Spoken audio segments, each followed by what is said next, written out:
大家好啊，歡迎嚟到時事快靚正啊！又打車廂 MMA 有片啦，今次我又有片，即係最近多咗片啊，大家都好中意啊，睇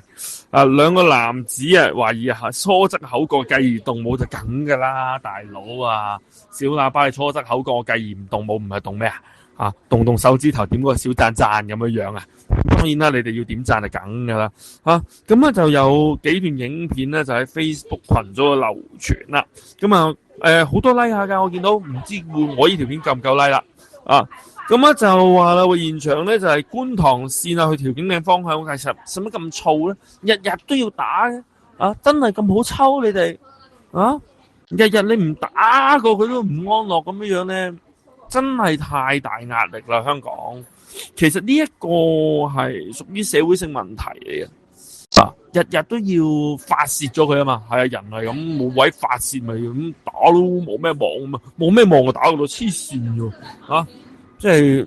唔望得嗰啲冇出街啊嘛，其實爽爽地一齊嚟望望睇咗片先，去邊？唔該晒希神。喺正式開始之前，希望大家記得俾個 like， 訂閱我哋嘅頻道，分享俾你哋嘅朋友。有咩意見或者想我哋討論嘅議題，歡迎喺留言區話俾我哋知。港鐵車廂又變咩麻擂台，兩名大叔亦因座位推撞問題大打出手，叉頸、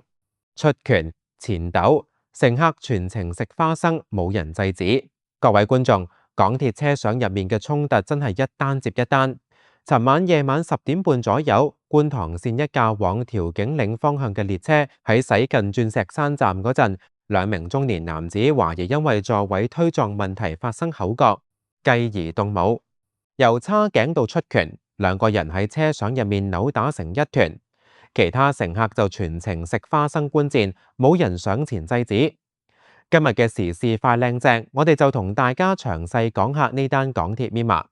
事發喺尋晚夜晚10點半左右，港鐵觀塘線往調景嶺方向嘅列車上，根據網上流傳嘅影片，當時車廂入面有兩名中年男子，左邊一位孭住斜孭袋，右邊一位孭住背囊，兩個人因為座位推撞問題發生激烈爭執，雙方對峙期間，斜孭袋男子突然用唔純正嘅廣東話爆粗 X 你老 X 粗 X， 背囊男上前反駁乜 X 嘢入，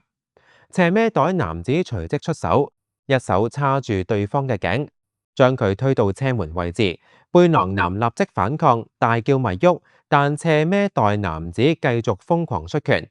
背囊男隨即還手，雙方喺車廂入面扭打纏鬥。混亂期間，斜孭袋男子一度被打到瞓喺座椅上，連眼鏡都飛脫，但佢好快又起身繼續打。成個過程，雙方粗口橫飛，場面非常混亂。最令人驚訝嘅係，成個打架過程，車廂入面有其他乘客，但全程都冇人上前制止。影片中可以聽到一把兒童嘅叫聲，指出有人打架，但大人們都只係喺度食花生觀戰，冇人試圖將雙方分開。直到列車抵達鑽石山站，車門打開，兩名男子先後落車，呢場 MR 先至結束。而車廂地下就遺留咗一個鏡頭配件，懷疑係其中一人喺打鬥中跌低。呢單事件其中一個令人關注嘅焦點，就係點解冇人幫手，有幾個可能原因。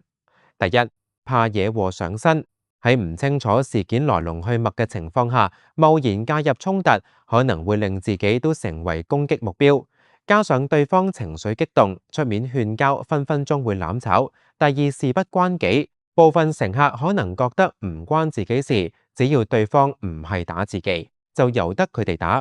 自己繼續搭車。第三，缺乏應變能力，可能乘客唔知道應該點樣處理，又或者擔心自己嘅介入會令事情更加惡化。無論原因係邊一個，呢種旁觀者心態其實並唔健康。如果遇到類似情況，即使唔敢親自介入，都可以考慮通知車長或報警。根據香港法例，喺公眾地方打架屬於違法行為，任何人參與非法打鬥，一經定罪，最高可被判處罰款及監禁。如果打鬥導致他人受傷，更可能涉及襲擊致造成身體傷害等更嚴重嘅罪行，刑罰會更加重。即使雙方和解，但如果警方介入，仍然可能被檢控。另外，根據港鐵附例，乘客不得作出對其他乘客造成滋擾或煩擾嘅行為，違者最高可被罰款5000港元，喺車廂入面打假，明顯已經違反咗呢條附例。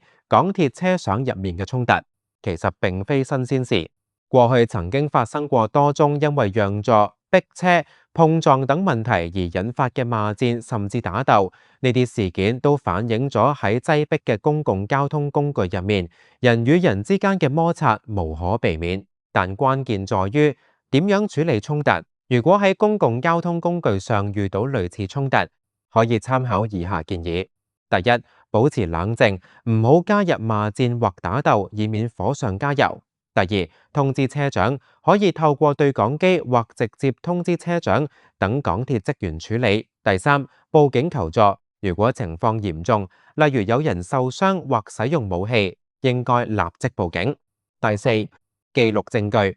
如果情況許可，可以用手機拍低過程，作為日後追究嘅證據。第五，避免身體接觸，無論幾嬲都絕對唔好動手，因為一旦涉及暴力，就可能觸犯法例。好，總結今日嘅話題，港鐵車廂入面呢單 MAMA 事件，2名男子因為座位推撞問題大打出手，叉頸出拳，扭打一團，其他乘客全程觀戰，冇人制止。呢件事再次提醒我哋，暴力絕對解決唔到問題，一時衝動可能會換嚟刑事檢控、金錢損失，甚至受傷。遇到衝突，最明智嘅做法係停一停，諗一諗，或者尋求第三方協助。記住，退一步海闊天空，暴力只會累己累人。我想用一句話總結：港鐵車廂2男因座位推撞大打出手，叉頸出拳扭打，乘客全程觀戰。你認為呢件事係反映咗現代人嘅冷漠，定係大家對插手嘅風險有所顧忌？